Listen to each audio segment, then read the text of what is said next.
and we'll pick them up here, and I'll put them to the audience as appropriate. So without any further ado, I'll go to the first of our speakers, which is Christian Holzleitner. Christian, as I say, you issued what you described as a communication before Christmas about carbon farming. Can you just tell us what the Commission's perspective is, or where you see from here? Yes, sure. Thanks, Colm. And first of all, thanks for the invitation. Very happy to be here. And I start with with our big target in climate policy, which is we want to be the first climate neutral continent economy in 2050. For this, we need to reduce the use of fossil fuels dramatically to go down. But this will not be enough. We also must get better at catching the CO2 out of the atmosphere and storing it into our soils, into our forests. And there are a lot of ideas around and initiatives around Europe how you can do this. The rewetting of drained peatlands, agroforestry, and I think the two panelists will go into more detail of other solutions that you can do there. And there are a lot of different business models how you can bring additional income with this.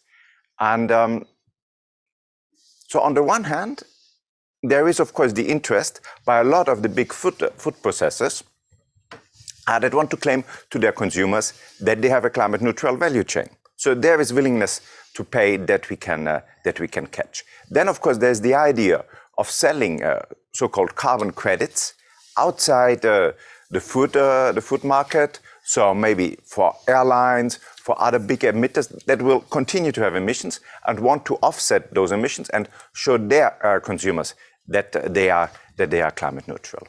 Then, of course, what you see, more and more member states are interested in this. So we are currently looking at the strategic plans under the common agricultural policies that member states have submitted to us, and we see more and more interest there to have these carbon farming schemes. So, and the idea is very simple. For each ton of sequestered carbon, of additionally sequestered carbon, you can get a certain price, maybe 30, 40 euros if we go really into high quality carbon removals. So then also at the EU, we have our own programs where we want to pilot such carbon farming schemes, like the LIFE program. We have under our Horizon Europe program an own mission for healthy soils, where carbon farming is also one of the focus areas. So there's a lot happening, and there are very diverse views which of these models that I just described is the right one. So I keep quite an open mind on that for the moment. But what is important for all of that to work is we need to have a good definition of what is carbon removals. So how many tons of carbon are stored for how long in our soils, in our forests? And this we need to get right. So we need to get a good definition of this product, because currently there's too much confusion, both on the buyer side as well as on the side of the farmers. Both are uncertain. Okay, how much income can I generate if I do this and this? And also on the buyer side, okay, what do I get? Is this really an additional action, additional ton of carbon removed? So this we need to get clear. And this is what we at the European Commission, what we want to work on. So we want to scale up all these local initiatives, provide a framework. How can we define carbon removals? How can we define a European standard on that? That gives additional transparency, but also gives enough space for all the diversity of solutions, and we still need to learn a lot to make that a successful market and business. So we've just had a big conference yesterday, Sustainable Carbon Cycles. We will soon start an open public consultation on that, so that should come very soon, and very much invite you to participate there. And then by the end of this year, we want to come with this framework for the certification of carbon removals, and hope that we can take there a first step, that there's more trust in the market into this new type of business. So I think it's a very exciting journey, but we are just starting it. Thank you very much, Christian. Succinct and to the point. And I think one of the things you mentioned there was about the need for good definition. And I think one key, I think for most farmers out there, they're wondering what are, if you like, the building blocks and how this is going to be constructed in terms of where they have to start from and how then they're going to get paid for it. And I suppose our next guest, John Gilliland, has done a lot of work in terms of what he would determine as setting a baseline, identifying where people are starting from, if you like. And I think there's a critical need to do that in order for us to be able to, if you like, measure change or measure improvements from that. So, John, over to you. Thank you very much, and thank you very much for the opportunity to participate in this discussion.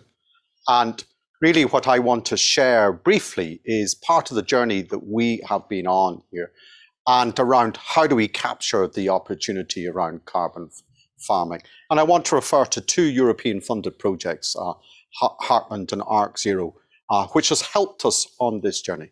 Next slide, please.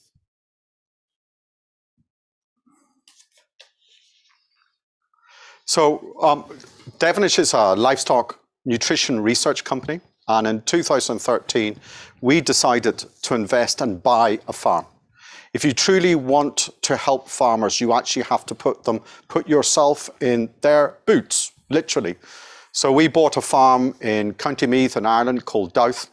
And really since 2013, we've created a journey around to see how quick can we get to net zero. But around that, understanding that sustainability isn't just about carbon. And the solutions we're bringing forward are to deliver multiple solutions. I've had personally the privilege of sitting on the Soil Mission Board Assembly, and we've driven the challenges and improvements around soil health and fertility. But really looking to start and build the baselines, because I'm an active farmer myself, and I want to know where am I starting this journey. So I actually want to know what carbon do I have on my farm, what's under the soil, what's above the soil in our trees and hedges. And in 2014, with the help of Teagasc, we actually commissioned an aerial LiDAR survey at 40 points per square metre, and we physically measured all our carbon in our trees and hedges. And we've just repeated it in 2021, and we can start to measure change, the additionality that we need to prove as we go on this journey. But when you do this and you use this technology, the same data set can be used for other things. So in Ireland, we have a big issue about improving water quality. If we can actually use the data to help us highlight where does excess nutrient or pesticides or E. coli leave our land and go into water courses. Well, the LiDAR data has given us this unique ability to understand where does surplus rainfall leave and what do we do about it. On top of that, we have to deliver biodiversity. We have an extra challenge. We have one of Ireland's lowland herds of wild red deer. But how do we manage that with the need for trees to sequester carbon, the need for pollinators? And on top of that then, we are a UNESCO World Heritage Site. So this issue of measuring and managing to deliver multiple public goods. We're delighted that we are part of the Teagasc Signpost Farm Network, and we're also part of the Wageningen University Research Global Network of Lighthouse Farms, really recognizing the approach that we've taken. Next slide, please.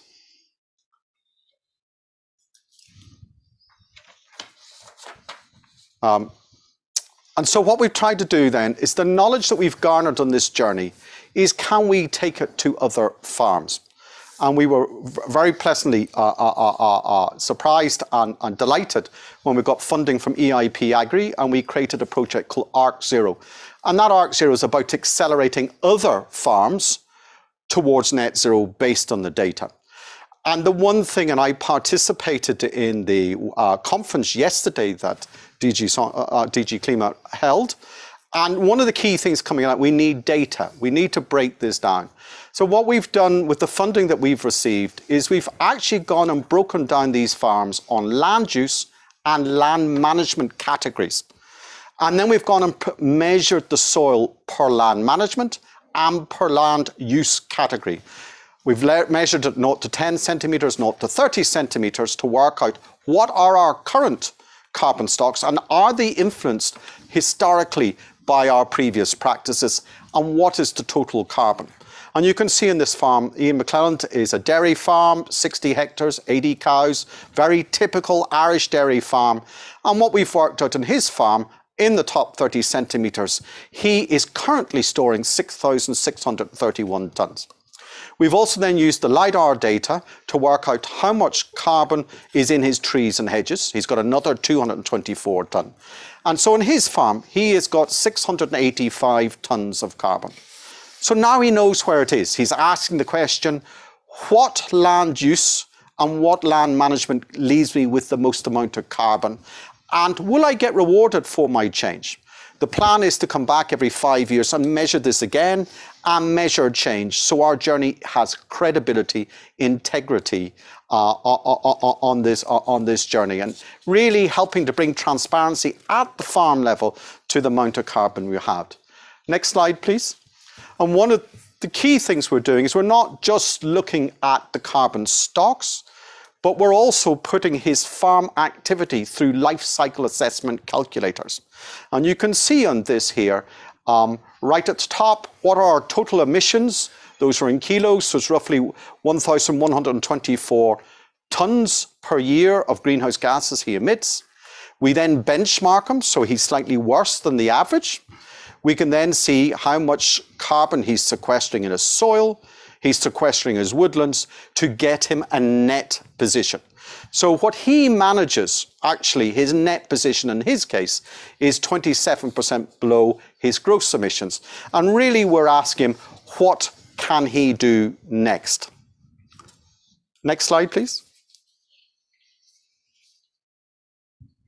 And just to finish this off before I pass over, to give one example, this is a piece of work that we've been funded under the Marie Curie project called Heartland. And we're looking at switching from monocultures of perennial ryegrass to multi-species, looking at different sward diversities. So we have a beef and lamb grazing trial. We're now into our 3rd year grazing. And in the 1st year, and we're just about to top this up with the 2nd year data, in 1 year alone, we reduced our nitrogen fertilizer by 65%.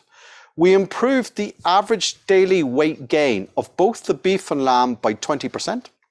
But on top of that, we increased the biodiversity in the soil by 300% more earthworms, while giving better structure to that soil, so rainwater would penetrate the soil up to 14 times faster.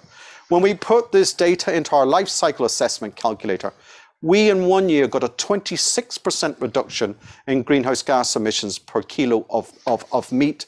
And that's before we even count any benefit to the increase in soil carbon. So really, I want to leave you on the note is we actually believe we can go on this journey. And certainly these kind of activities can deliver lower greenhouse gas emissions while delivering on biodiversity and profit at the same time. Thank you very much, John. I think that really sets a context. If you look at the work that John has done on various farms, including Ian McClelland's farm, it sets the profile of what's there at the moment. Essentially, you can't move on unless you get the idea of what the baseline and where the farmer stands. On top of that, then you have to look at how does he possibly move forward from that? How does he get value in terms of the actions he might take, or what value will be put on them actions? So in relation to that, I'll pass over to Gary Lanigan. So Gary, can you tell us a little bit about, if you like, where the farmer should take it from there? Yeah, sure, Colm. So really, you know, what we're about in Teagasc is A, developing solutions for farmers, and B, then being able to measure, verify and report you know, via scientific evidence, those behavioural and land management and land use changes.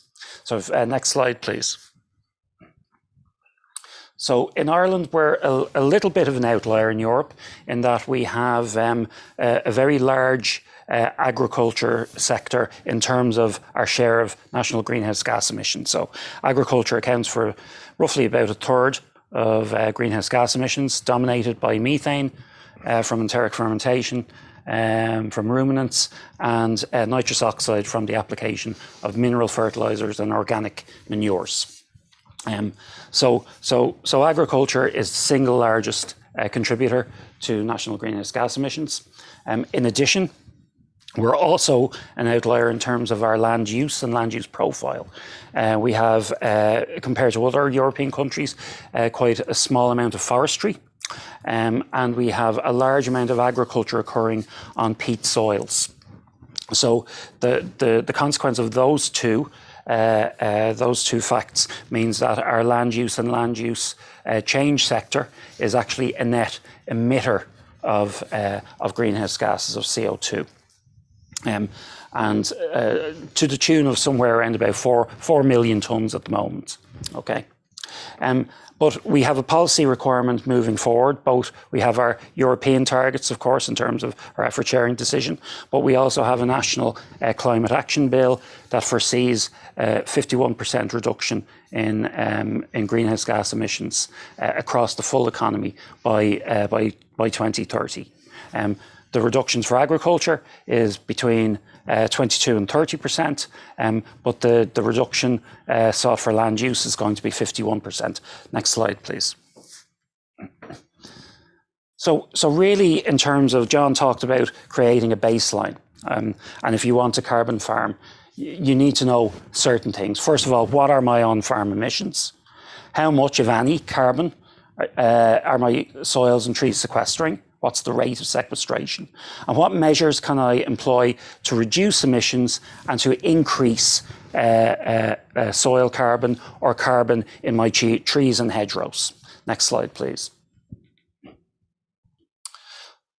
So the way we're doing it in Teagasc to not only verify carbon sequestration, but also to promote behavioural change amongst farmers was to create the Signpost Farm programme. So this is a network of just over 100 farms that measures carbon reduction measures are going to be rolled out on. So those measures were written in a report that we published about 3 years ago called the Marginal Abatement Cost Curve. So it was a menu of 26 to 27 measures that reduce agricultural emissions, that increase soil carbon and carbon in forests, and that also promote the decarbonisation of fossil, the reduced use of fossil fuels by the promotion of bioenergy and on-farm bioenergy, be it AD, biomethane, or combustion. So in terms of those measures are getting rolled out across the 100 or so signpost farms. On those farms, we're measuring the soil carbon on every single field. Okay, so that's roughly somewhere around about 3,000 fields. And then, similar to John, we will go back. So we not only measure the amount of carbon, but the type of carbon. So not all carbon is the same. Some of it enters and exits quite quickly, and some of it stays around for hundreds of years. So we measure the amount of carbon and the type of carbon. And again, the measures will then be implemented on the farms, and then we come back in 5 years and remeasure. Now, at 32 of the sites, we also have what's called eddy covariance towers. Now, this is equipment that directly measures the amount of CO2 being taken up by your grass sward or your crop, and the amount of CO2 being released by the field. And this is at a field scale. Okay, so what our strategy then. Next slide, please. Our strategy moving forward is going to be to monitor the soil carbon on the farms, to use the eddy covariance data to look at what are the principal drivers that drive changes in soil carbon, both in terms of climate, soil type and management. And what we will then use is then utilise data from our LIPIS data, so land use data from LIPIS data, our soils maps, our nutrient management plans that we make for farmers.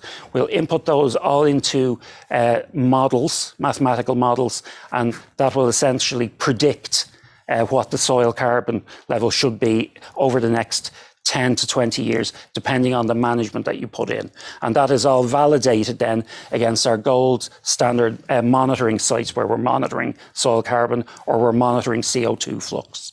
So that really is our approach to MRV, to utilise gold standard sites, to look at the interaction between the abiotic, the factors such as soil type and climate, but also then the bits that the farmer can change, like, you know, optimal pH, the inclusion of legumes or multi-species, as John talked about. And we'll look at all those. We'll be able to then fit the measurements and the models together, and then it will be the models that we will utilise in our national inventory. And it's very important to state that all this stuff needs to go into national inventories in order to be able to gain credit on either an individual farmer basis or as a nation state or as the whole continent.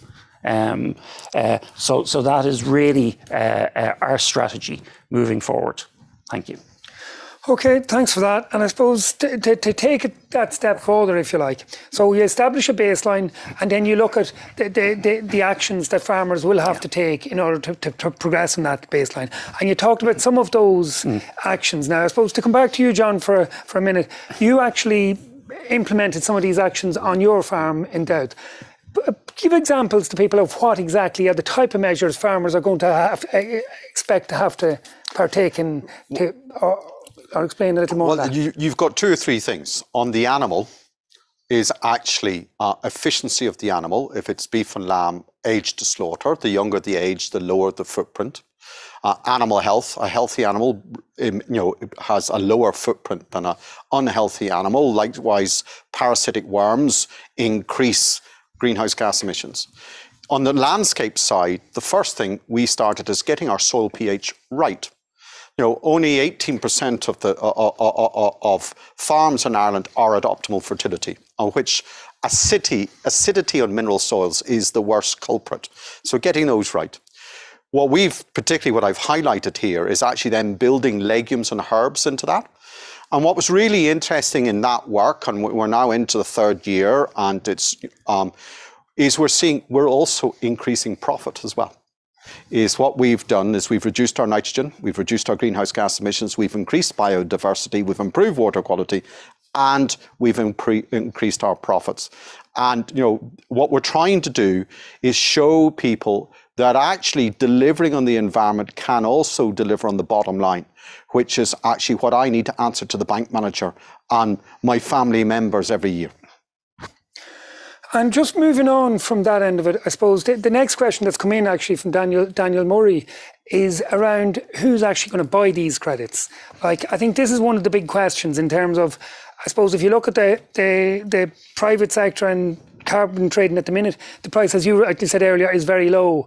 And the idea is that we'll have to, if you like, get credibility behind carbon credits in order for the value to go up and maybe to be attractive to, I think you mentioned figures of 30 euros a tonne. Gary, to come to you, because I know you've done a lot of work in this area, in terms of the actual putting a credibility behind these, driving up the value, that people in the private sector can actually have credibility or belief in these figures, that they're prepared to pay for something that they know is real. What do we have to do to make sure that'll happen? Well, we have to make robust measurements, and we have to do them at a lot of sites, and we have to keep on doing them.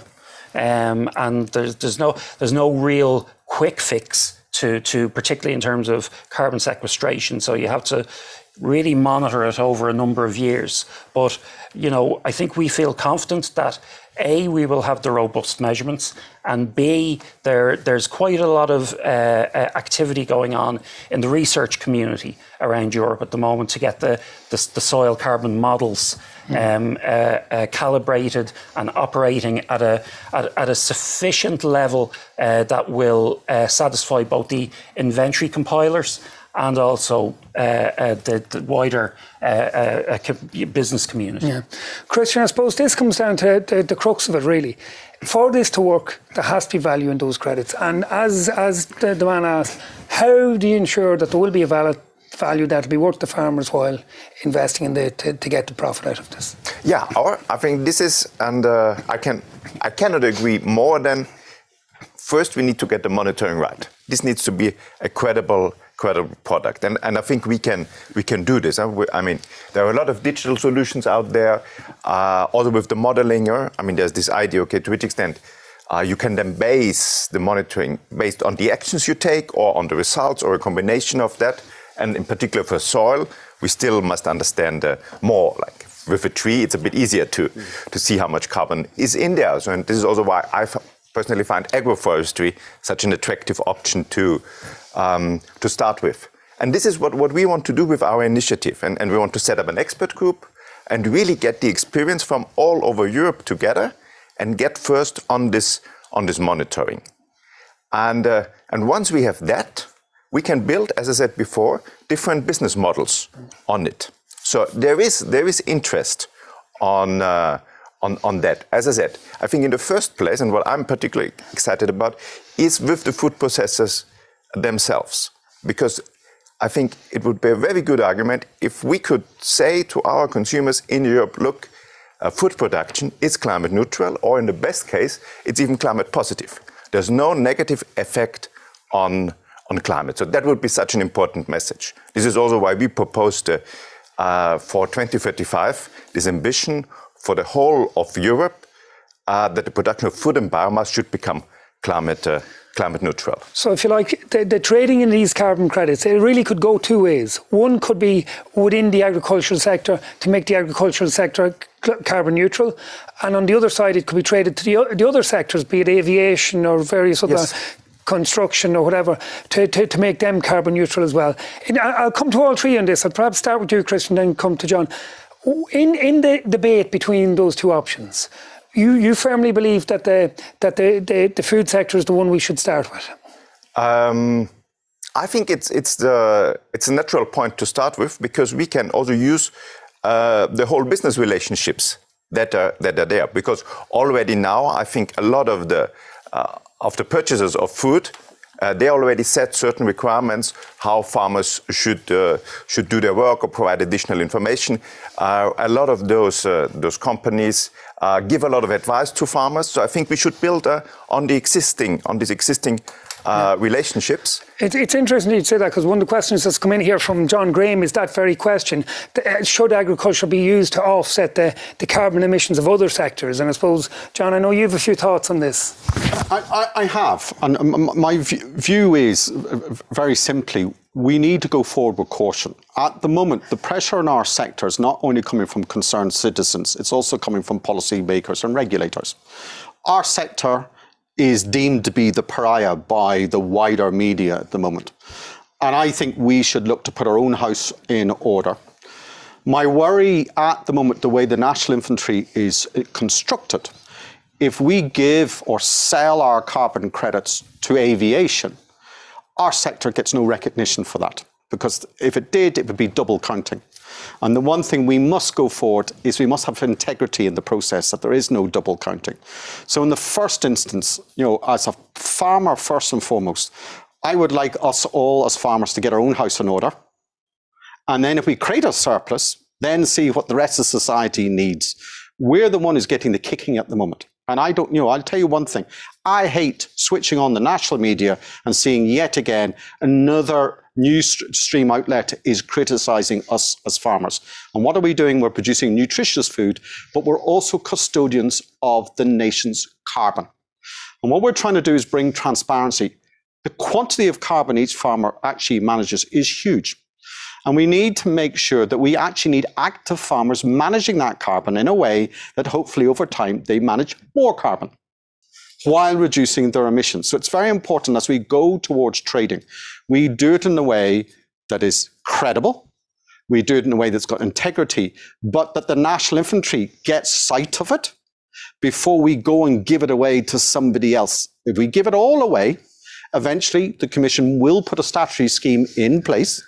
And when that happens, if we've already sold all our carbon on ahead and we've nothing more left in the tank to give to you, then we're in trouble. So I think it's really important we have this good conversation now.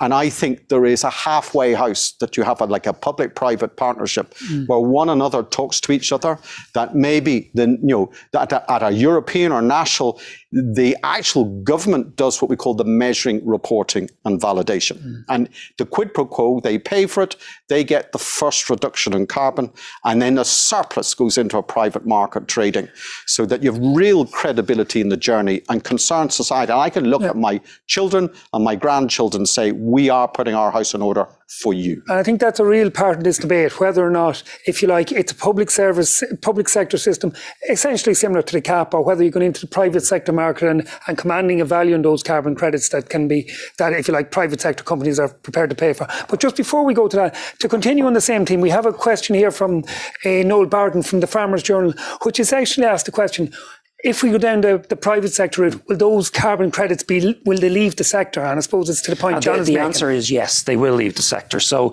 I think John has really hit the nail on the head here. I mean, if you're setting up a system, it should be a sectoral system to start off with. So a system that deals with carbon farming across agriculture, forestry and other land use. Okay, and then you can sell on any surplus credits after that. But certainly, again, I would have a fear about double accounting, and that would be something we would have to be very, very careful.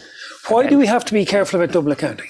Because, so for example, if I grow a hectare of trees and I'm sequestering 7 tons of CO2 per hectare per year off that, and I sell those credits to, say, an aviation company. That's 7 tons per year goes from the agriculture, forest and land use sectors across to the ETS, into aviation. So if you double accounted, what would happen was the national inventory would tot up all the forestry and agriculture, including that hectare, right?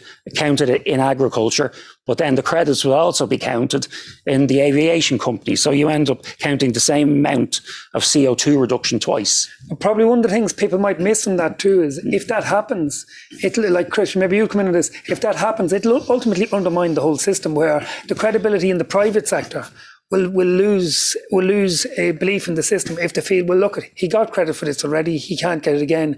That's a concern that's yes, there. Yes, definitely. And I think we need to do 2 things at the same time. First, we need to get the monitoring right. We need to get this started. We need to see, can this be a credible business? Then we need to talk about the long-term perspective. What is like the policy framework that we want to have? And as I said, there can be different business models on which we need to talk. And I would say, and I think what you also are saying, it's first about getting the sector right. Yeah? What some people call insetting instead of offsetting. And I think where we need to work together, then also with the food, with the biomass companies to get that right. But I can then also see there are other business opportunities. For example, if you take really a land out of agricultural production. So if you really say, okay, I'm going to re-wet peatland and really focus more on biodiversity, so really take it out. So maybe this is something on which, of course, companies like Microsoft already today are ready to pay quite high amounts. And we have to see how this goes together. And we should have a very good debate about that over the next years. I mean, we have a bit of time. Currently, we are discussing our climate legislation until 2030. And I think what we are discussing now is post-2030 then. And do you foresee, Christian, in that situation, if where the payment of re-wetting of peatlands, at the moment it currently is in the National Inventory, showing us as a net emitter. My concern is if we sell it over to, say, Microsoft or whoever it is that still sits on the other side of the balance sheet in the National Inventory against the agriculture, and the land use and the land use change. Is there a way that the two can talk to each other? Can we find some some way that we get the national infantry down for our sector while still bringing new money into the sector? I think that this is one of the big questions that certainly we had discussions, if you like, earlier in the day with various groups, and a very long and extensive day with many stakeholders, in fairness, and good discussions. And one of the concerns was just that, like, if you have, let's say, a public sector system, and then you're trying to equally attract private sector money, like something akin to the cap, if you like, but also private sector money. Can they work beside by side, or will they be in conflict with each other, or how would that be proposed to work? So I think that's, as I said, I can see many solutions there, but it needs to be transparent. But for example, if you look at how food is currently financed, it's kind of a public-private partnership. You have the eco schemes and so on. And then you also get the revenues. So I could also see a system where you have, I mean, if you have an eco scheme for regenerative agriculture or whatever, that's both good for the food production as well as for carbon sequestration. And then maybe you are happy with that. But then if you want to go into more measurement and so on, you can maybe on top sell carbon credits. Okay, and then one needs to avoid how there's double counting. But I think as long as it stays within Europe, you don't have so much that problem that it goes outside of your national accounts. Because if you talk about airlines, and you talk about this international mechanism, which is called COSIA, then of course, then you are bound to the rules of the Paris Agreement, and you have to move it out of the Irish inventory into there. But that's a very specific case. So we can look, what we can discuss and what we should discuss is how do we create a European market, so within, and then, of course, we have to solve these accounting issues. Well, I suppose one of the things from a farmer's perspective, Gary, is that like if they see a carbon credit that they ultimately feel is theirs, yes, and they want to sell that in the private sector to someone, be it Ryanair or whatever, they maybe feel that if it's a state-run system where, let's say, they're incentivized, they don't. If you can't double count, then they can't sell that then to Ryanair. So how do you get the balance between the two of them, right?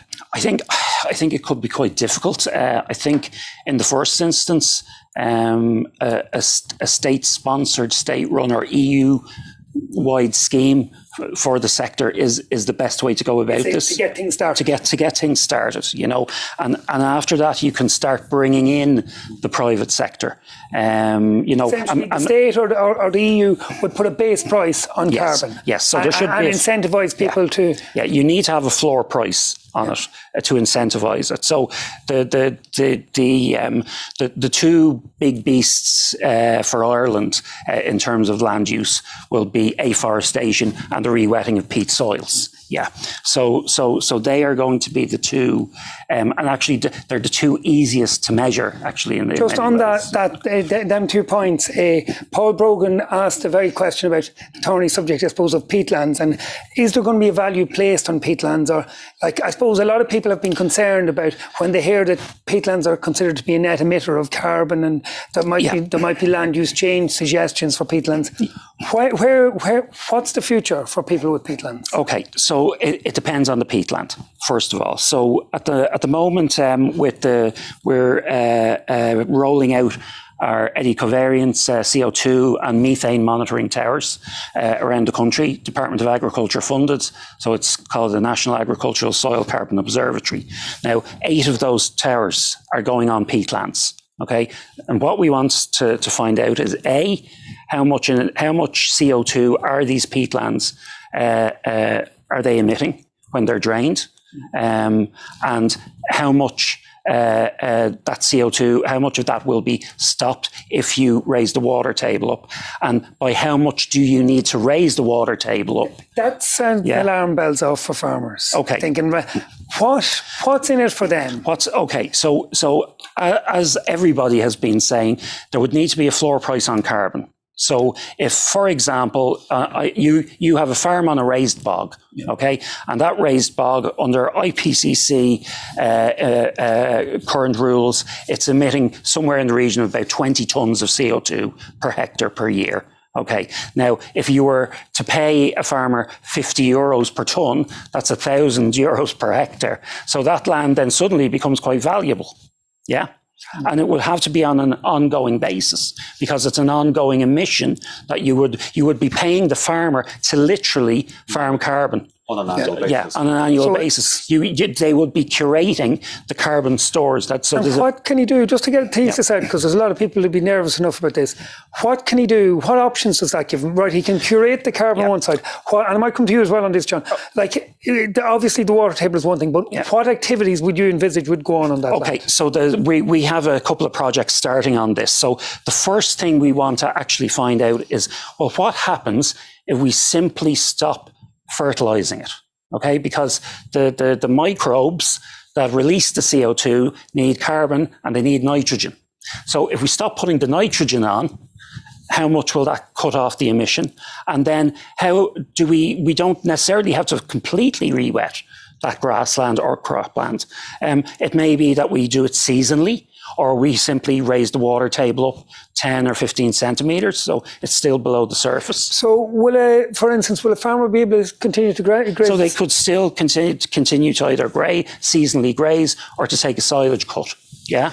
John, what do you see as the future for those peatlands in terms of a business model or a farming practice? Well, the very first thing I would like is that we actually understand what we're dealing with, because where exactly is the peat? How deep is the peat?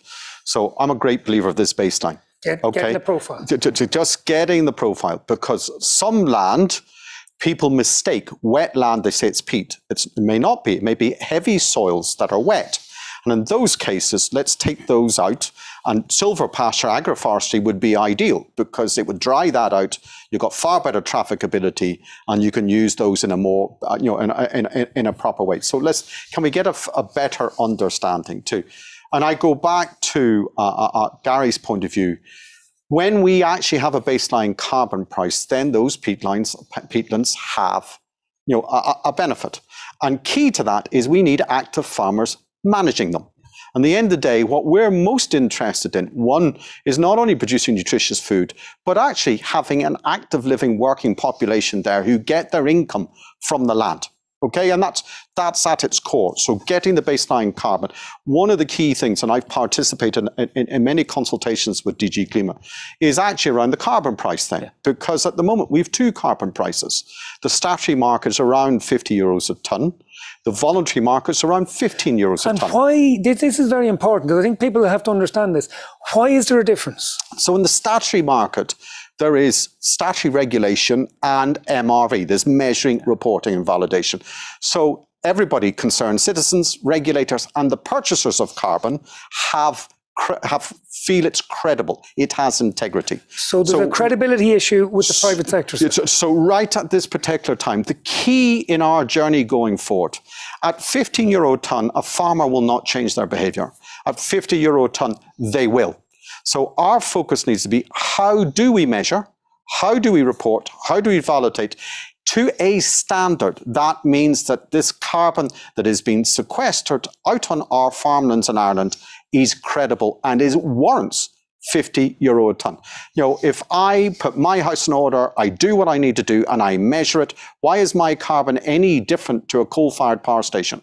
It's no different whatsoever. So why should I be a second-class citizen? And in terms of just questions that are coming in, and I suppose they're practical questions too. Charles Tottingham and Patsy Daly both have asked questions about, if they're a farmer, where can they get their carbon, their baseline measured? Is that service there, or where will that service be provided? I'll come to Christian, because some people would think that the state should do that, or even the EU should do that, that maybe we should take it out of the hands of what essentially is private sector operators at the minute.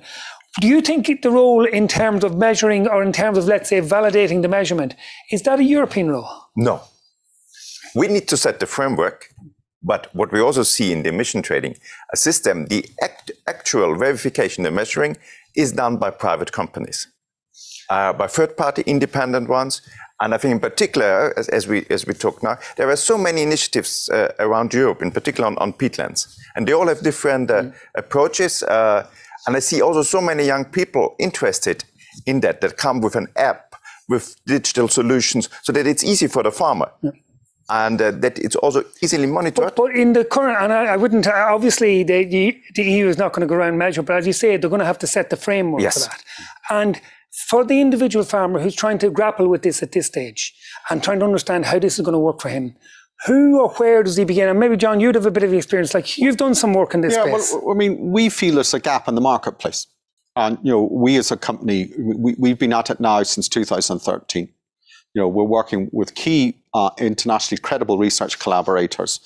And we're doing this not only because we believe as a company that services farmers, it will be part of our portfolio, is to help them on their journey. Our key, where we're coming from, is to give transparency to our customers. In our case, farmers are our customers. To give transparency, to inform them with better knowledge about their own farm. So the quality of their management decisions is improved. Also to highlight that this is a journey that they shouldn't be scared of. This is a journey that there are actually solutions. And actually, the environment does not need to be a cost center. The environment can be a profit center as well. And you develop, this multifaceted approach. And it's really important that we bring solutions forward. They don't just deliver for climate change, that they deliver for biodiversity. They deliver in reducing ammonia emissions. And so for us, looking at, things like multi-species source, fantastic. In regards, we've completely improved biodiversity. We've, we've dramatically reduced nitrogen fertilizer. We've improved average daily live weight gain. So there's a win-win-win around that. So really looking for those system-based solutions that deliver those multiple benefits. Like, I think there's something here, and it's coming back to the same question, and it's come from two more people, if you like, both Damien McDonald and Niall Curley, in different ways. Niall Curley's asking, if you go down the route of, let's say, a state set system to start with, where is that going to be funded from? And I suppose alongside that, on the private sector version, the same thing, Damien McDonald is asking, is anybody paying, what companies out there are actually paying meaningfully? And I think you've all referred to the fact that the private sector figure is smaller. So to start this off, to deal with Niall Curley's question first, if we start with a state set system, is that essentially part of CAP? Is that something different from CAP, or what? And maybe I'll go to, and I'll come to you, Chris. Yeah, I would have thought it's different from CAP. So really, what you would have to do is set up similar to the way we in our current carbon tax that we have. That gets ring fenced and then redistributed for grants for improving your home energy rating or whatever. In a similar way, it would probably work that the money should be ring fenced and then by the state and recirculated around. So really, and actually, I would actually even widen out the definition of what you call carbon farming. So as well as looking to improve carbon sequestration, you should also be monetizing the reduction of the use of nitrogen fertilizers, for example. So the offsetting of nitrous oxide emissions or the offsetting of methane emissions from ruminants. So in the same way, it's all about either emissions reduction or improving emissions removals. So no matter what it is, whether it's emissions reductions or emissions removals, it needs to be verified. And I think between a combination of modelling and Earth observation, we'll be able to get there. But then as well, it needs to be incentivised. So the behavioural change, be it... And that goes to the core of what the price is going to be for carbon. And, I go back to this issue. At the moment, the private sector price is heavily discounted compared to the statutory price. And, I'm really delighted, on the paper the Commission produced before Christmas, looking at sustainable carbon cycles. I love the title that cycles are in there, because actually carbon in our landscape is not permanent, it's cycles, and that you need management to manage that. So I really love that. But also the commitment now, over the last couple of weeks to bring forward before the end of this year, a consultation about a framework. Because the bit that's missing out there is the recognition and integrity that a private sector system.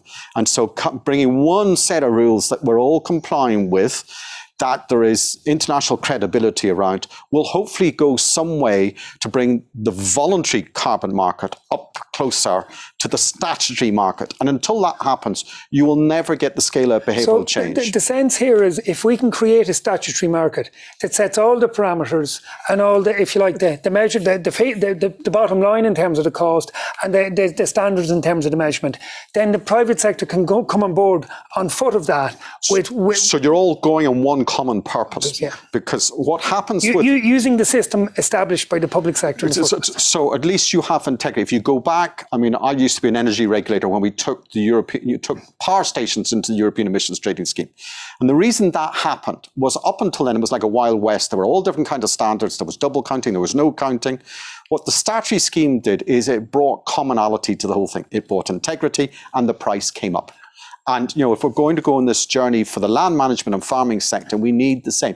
We need a common framework, common set of rules that everybody knows what they're playing, and then that will give confidence in the private sector price that this is not discounted carbon, this is not inferior carbon, this is carbon of the same quality coming out and as the amount of carbon allowances go down and the cap and trade starts to bite, the value will go up. Then the value should go up. Now, Christian, in the sense of this is that it will really take, if you like, governments at national level or the EU at a European level to kickstart this whole system. What's the appetite within, let's say, the likes of the Commission in terms of that this should really start from a state-sponsored or a EU-sponsored system to start with? So I think this is a dynamic and step-by-step approach. In the same way as we created the emission trading system for energy and industry. First, there needs to be the trust. And this is what we are doing now. And as I said before, at the same time, we need to start a discussion. Okay, how will the market look like in the future? And I think for the start, the Common Agricultural Policy can play such a big role.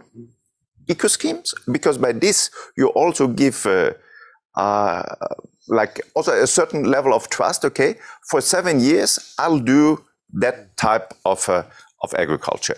Then it can be a big source on the data, on the advice, under the rural development. Member states would have so many possibilities to give better advice to farmers or to support startups to get into this on all the measurements. And of course, carbon farming often, if you take a peatlander, it's a journey over decades. So the Common Agricultural Policy can help to finance the first investments. And then we also have public. Some member states are already using funds outside the Common Agricultural Policy. So, for example, Germany says, okay, I take a certain amount of my revenues from the existing emission trading system and I put it to the farm sector. There are now also in the discussion in the Parliament similar amendments. And so would you see then from a pan-European basis that there could be a scenario where, let's say, ETS money, emissions trading funds that came in from that could be used on a national or European basis to basically fund, to kickstart, if you like, an emissions trading scheme? I think what our position as Commission is that all the revenues from the emission trading system should be again used for climate action. Mm-hmm. How member states are doing this then? It's in the current legal setup, their choice. But of course, using them also for the agriculture and forestry sector is of course one option for them. Just a couple of questions that have come in here. Hedgerows and forestry, well, hedgerows in particular, is a particular area that I suppose you talk about your LiDAR testing and you can see, you can profile the land. What is, Gary first and then I'll come to the experience. What is the experience, or what is the importance of hedgerows? Hedgerows, well, they sequester, we reckon, somewhere between 1 and 4 tons of CO2 per kilometre of hedgerow. So you've got the sequestration in the actual wood of the hedge itself, but also in the soil below it. Okay, so we're currently actually conducting an EPA project called Farm Carbon that's looking to match up the aerial and the LiDAR data with actual measurements. Because that's interesting. Measurements of carbon. Look, we'll have to keep pushing along, because I just, on that point, because the LiDAR and the profiling, that's something, John, you've done a little bit of work on. Yeah, well, I mean, we're particularly interested because if farmers are going to positively change their behaviour, we want a measuring technology that picks it up, okay? In Ireland, over the last 40 years, we've taken a lot of hedges out and we've replaced them with fences, okay? Not all of them move every year. So actually putting hedges back in is a very visible way. And remember, hedges don't just sequester carbon. They're fantastic habitats for birds. They keep different groupings of animals apart, so they reduce the spread of livestock disease. They deliver many things. The ability is, how do we actually measure them? And not only putting new hedges, but if you make them a metre wider and a metre taller, that makes a huge difference, not just to carbon storage, but also to biodiversity. And I go back to, for us, our passion of this, it's a very visible way that farmer actually can put, and not only, things like woody riparian strips, where those bits of, where your water leaves your farm and runs into the local river. Can you plant those up with a little woody riparian that reduces the overflow into the rivers, cleans up the water? So you get these multiple wins. Or catches ammonia. So you get these multiple wins. And that is the beauty about trying to reward people to introduce trees into the food producing landscape, not to displace food, but to be synergistic to food. So agroforestry, silvopasture, hedges, all those things can be done not at the expense of food production, but in parallel to food production. So you deliver both good, healthy food from an environment that is, more natural, and it's a real nature-based solution.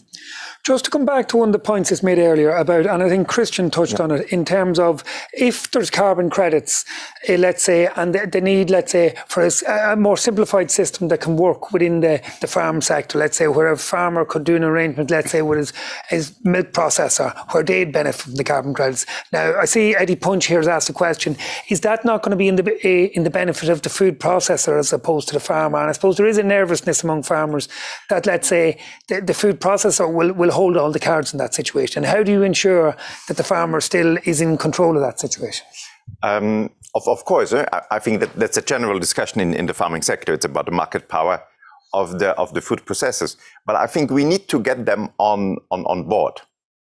I mean, we have to use that step also in the value chain. And I think it will then also depend on us policy regulators to come up with a framework that's credible enough for that. But I think it would be a missed opportunity if we leave out, I mean, that's the most natural value chain. And this is what I hear from farmers. My first thing that I want to do is I want to produce food. But I mean, I share I'm a farmer first and foremost. If I change my behavior and I lock up more carbon, with respect, I want to have first dibs on where that goes. And it's important, yes, I have a relationship with the people who buy my food, okay? But actually, I'm going to put my own house in order because I know there's something else coming down the road. And I think this is a very sensitive issue with the farming community, is that they are concerned that actually before we even get into smart, into carbon farming, that there will be a done deal that farmers' carbon doesn't belong to them. If they change their behavior positively, okay, they should have ownership. Likewise, if they do something to the detriment, sadly, they will have to pay the price of it. That's the flip side of owning your carbon. And I think there's a sense of that in terms of if you consider the current CAP scenario where farmers get paid for complying with a set of rules, for want of a way of putting it.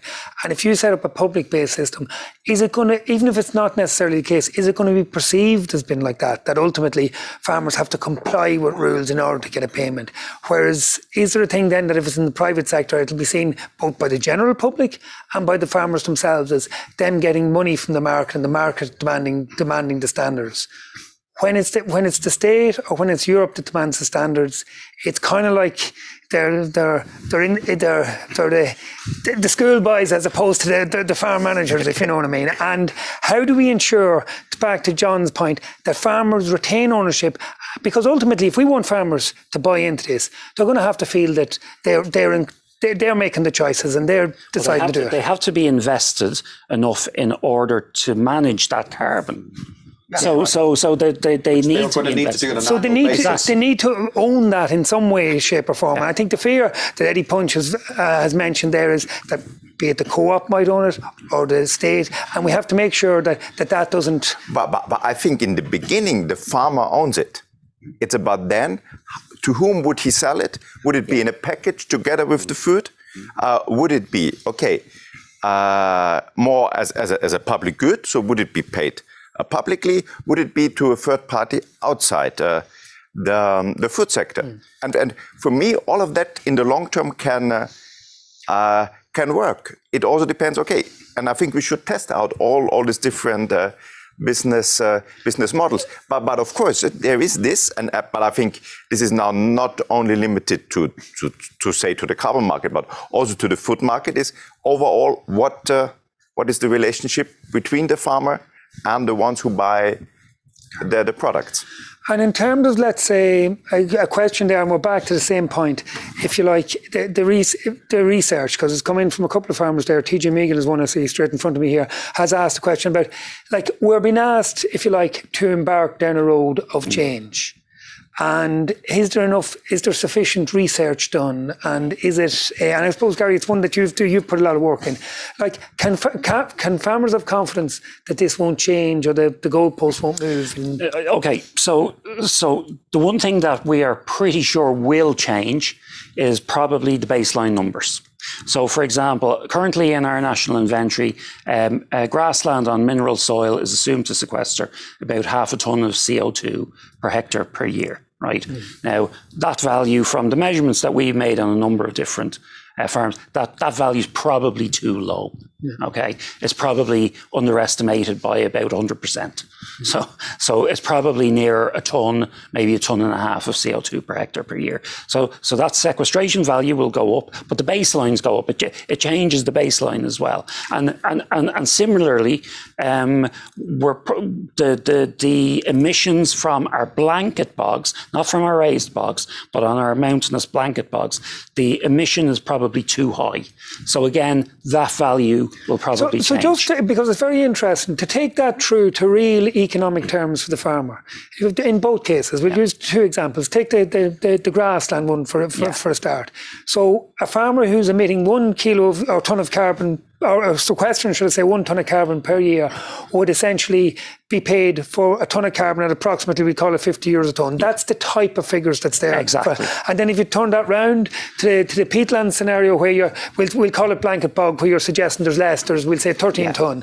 So you're looking at 13 15s, which is €650 per hectare per year. So every single year, it would have to be done on an annuity basis because you can reverse that quite easily. So carbon sequestration is reversible. Yeah. So you can sequester carbon, and there is a limit to how much you can sequester.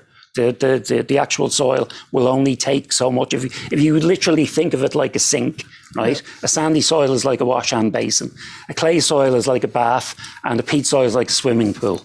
Yeah. And but ultimately those sinks will fill up. Yeah.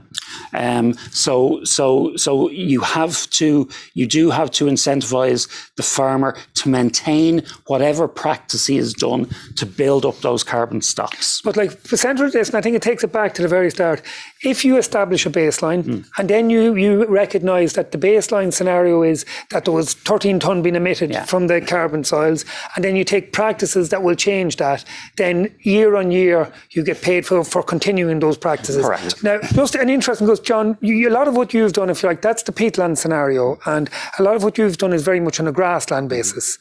And in terms of the grassland scenario, what are the opportunities here for grassland? Like, okay, you can say the soil will sequester so many tons of carbon, but there are other scenarios there as well as just the soils. Or what's your sense? No, well, I mean, soils are the largest opportunity, okay?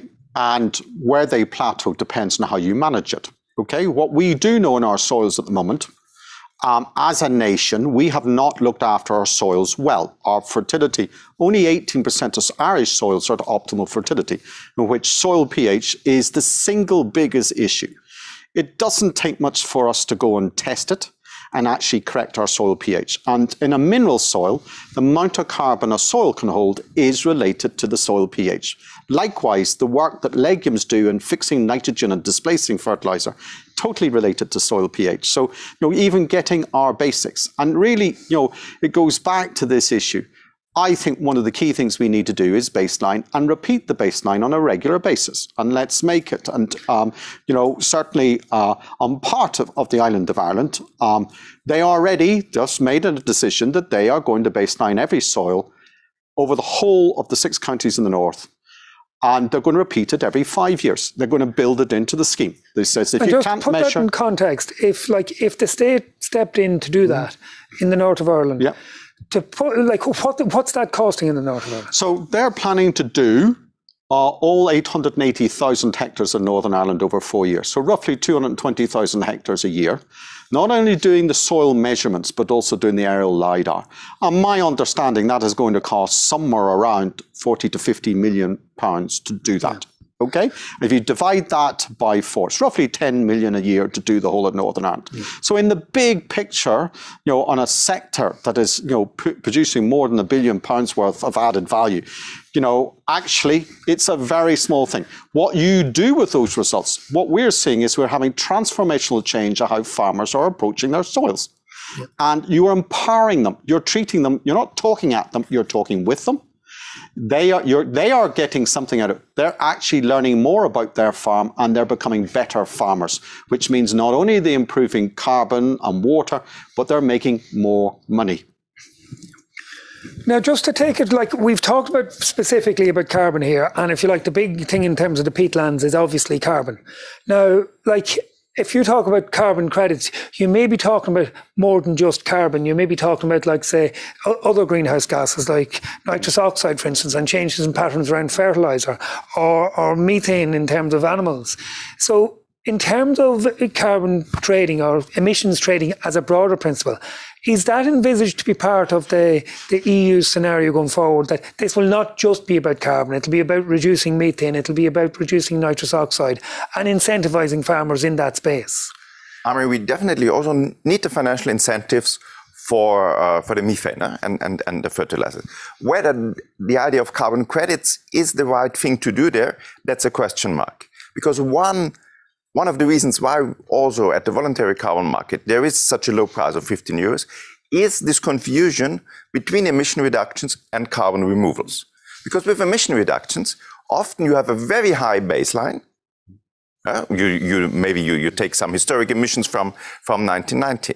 And then people feel, don't I buy hot air there? Because these are emission reductions that would have happened anyway. So that's a risk if you use these carbon credits for also trading. But surely if the farmer reduces his footprint and reduces the level of methane that he produces on his farm in whatever way, whether it be through additives, whether it be through different fertilizer usage, and they will cost him to do that. Yeah. Surely he should get rewarded for it. Yes, but I don't think, and then I come back again, there you could also think about different business models. Again, what is the role of the dairy companies? Do you think, John, we should include the like of the other greenhouse gases as a broader emissions trading scheme? So yes, I do. Because, I look at my total business. I can't cherry pick carbon over nitrous oxide or methane.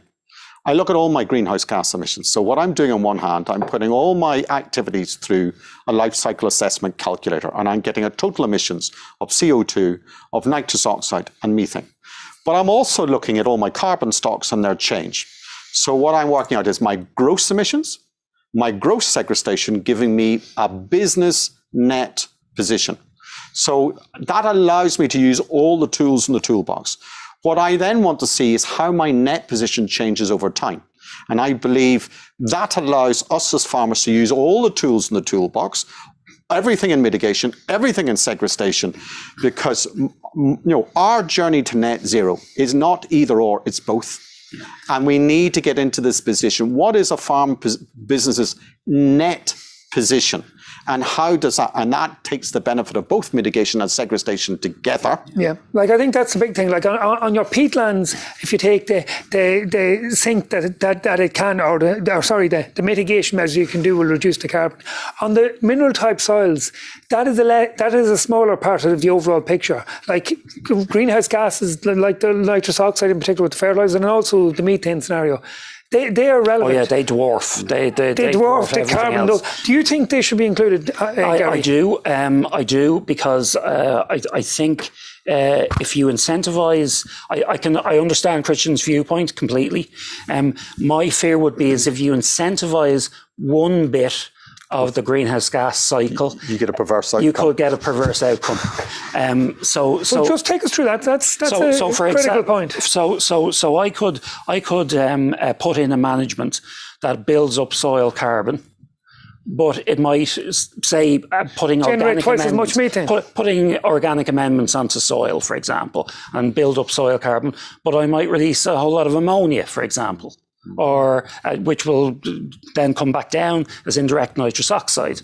So you've got to be you have to, I think, deal with the greenhouse gases holistically. And John's example of pH is a perfect example, because not only will getting the optimal pH and the optimal soil fertility help your soil carbon, but it will also reduce your nitrogen usage, which will reduce nitrous oxide emissions. So really, so it has to be in the round. We need to do it in the round. Yeah. And just to take that one step forward, because I just lost which one it was now, but the question of biodiversity was also included. Yeah. That is over. I'd say, Christian, that's a concern. Do you think that should be included? Or? I think it needs to be. It needs to be accounted for. So, for example, if you were just looking at it on a carbon prism, you might say, let's plant, 100 hectares of Sitka spruce, because it grows fast, it sequesters loads of carbon. But what does it do for biodiversity? But is there a question there? But is there a question there? Because if we take it back to where we said that they ultimately, we'll call it the state-run scheme at the start to kickstart everything, or EU-run scheme to kickstart everything. One thing that certainly was always said to me was, whatever about that scenario, but the private sector may be prepared to pay an enhanced value for a carbon credit, if you like, that gives additional benefits. But I will argue that an awful lot of activities, particularly when it comes to soil, what people forget is biodiversity starts under the ground and not over the ground. We in 1 year got a 300% increase in earthworm population. Okay, it's one part of biodiversity, but it's a key indicator of success.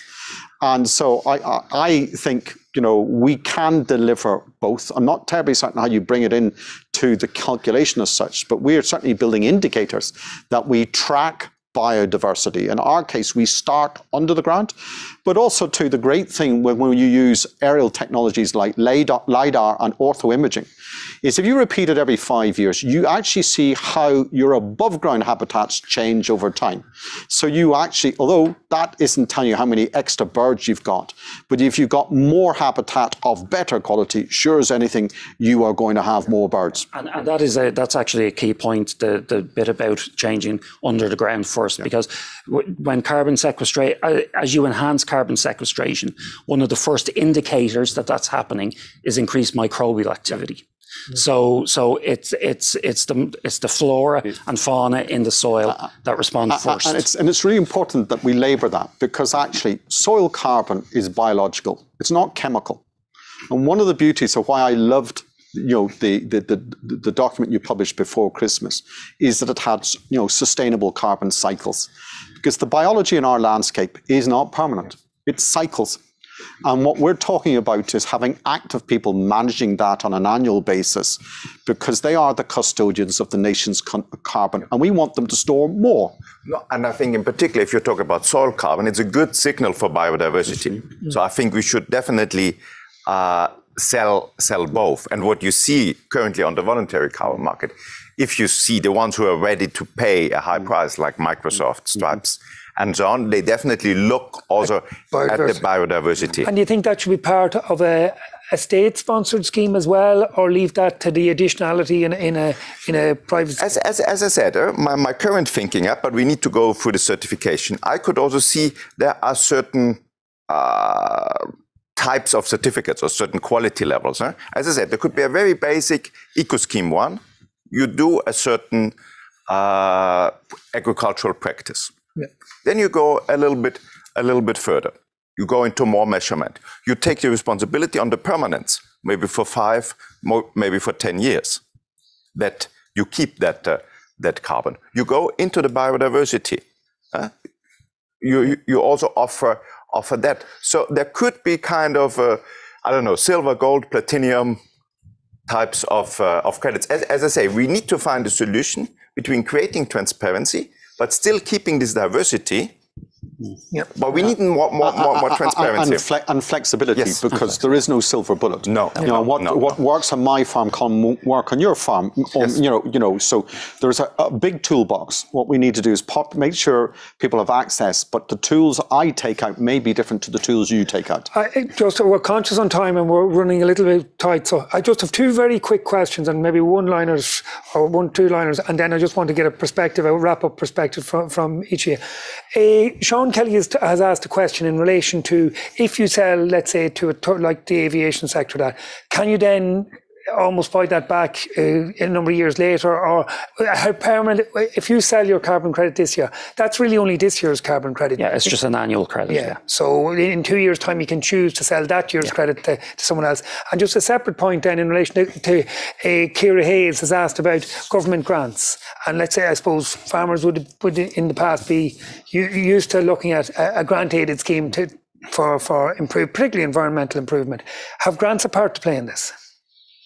Yes, I mean, take for example, the TAMS grants have been very successful at getting low emission slurry spreading rolled out, and it's quite a success. In the absence of a floor in the carbon market, there is no other choice. There aren't any other levers at the moment.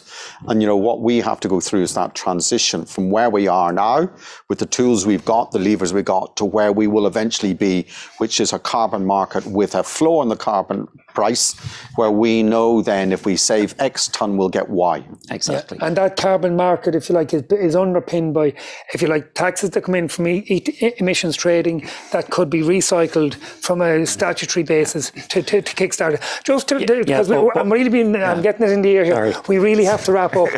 What I want to do is come to all 3 of you, and just for the farmer on the ground to take it back.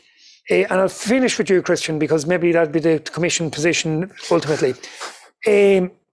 What are the 4 or 5 key building blocks? And I know we've touched them, but just to summarise them, what are the 4 or 5 key building blocks for each of you that will make this work, that we have to get right over the next number of years to make this happen? So I'll come to you first, John. For me, it's actually knowing where I am in this journey. I need my baseline. I need to know what are my carbon stocks, what are my emissions, where am I on this journey? And that then informs me of my journey. So that's right at the fore. The second thing is making sure that when I measured and monitored, that actually my positive change that I actually do are picked up.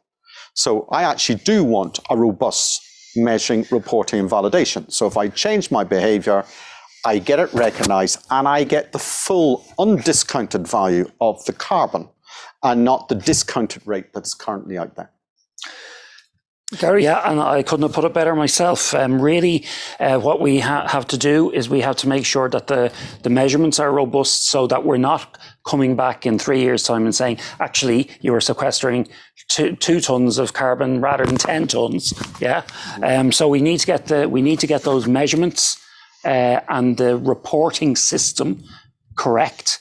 And as John said, we need then for the behavioural changes, the management changes that are made to enhance those carbon removals, they need to be countable within the national inventories in order for both the nation state, the EU and the farmer to gain credit for their credits. Yeah. Christian? No, the first step is the data management. Yeah. It's the monitoring, but it's also, as we said in our communication, where we put out the challenge that by 28, every farmer, every land manager in Europe should know what he can do best on his parcel of land, both from the view of the bioeconomy, climate, biodiversity. And then we can build different economic models on that, what we discussed. And in the end, it will be probably some kind of public-private partnership. But I would really encourage everyone to go out there to try it out. There are so many good initiatives out there, and I think it's, as I said, it's a triple win, and I think this is really a market for the future. And just on that point, is this a new income stream for farmers? Yes. Yes, could be, yeah, absolutely. Absolutely. And so, look, to summarise it at that then, the baseline to establish where we're starting from, the MVR to if you like, the monitoring validation to make sure that the actions are doing what they're saying, that'll drive value into the carbon credits, and the value in the carbon credits will drive action from the farmer on the ground. Correct. And that's really what we're looking to do. And if we can get that right, maybe not, it may not be simple, but it's the model. And I suppose I'd invite people, I suppose, at this stage to, like, I think at the very start, Christian had said that they were starting a consultation shortly. I think people should engage with that consultation, because I think it's very important that I always see with these things that it's the ordinary person on the ground that has the practical experience that really, it's when the rubber meets the road, as they say, that this makes that you really find the engagement and the engagement at farm level. And in Ireland we have I suppose there'd be a lot of talk about the Irish dairy industry and how it's developed over the last number of years. But under that was one of a Teagasc tool, if you like, the profit monitor, that the dairy farmer basically essentially did his accounting, and at the end of the year looked at all his different spends, and he had a profile then of how his farm was working, whether it was effective or not. And in a way, no different than the profit monitor was a profile for him to make his economic decisions going forward. The carbon farming baseline can be the profile in which he can make his environmental decisions going forward. And if we can get those two right, we really we could be on the road to something. I'd like to thank everyone for engaging with us. We had, I think, over 450 people registered for the event, and I know we had well into 200s were engaging here today, and we had plenty of questions which we couldn't all get to. But I'd like to thank everyone for their engagement. I'd particularly like to thank our three guests, two of you who've travelled all the way from Ireland, and I hope you've had a particularly good day, because apart from our event here today, this afternoon, they've also engaged with a number of other MEPs and other stakeholders, and I think they were very robust and informative discussions we had earlier in the day, and hopefully we'll have more after this. And I'd also like to thank Christian, because I think at the back of all this is the Commission are going to play a really big part, as will the Parliament, in terms of formulating the policy. And I think it's so important that everyone gets an understanding of where different people are coming from. And I think today was very good in relation to that. And I'd like to thank all three again, and thank the audience for their engagement. And hopefully we'll see you again soon on a similar topic. Thank you.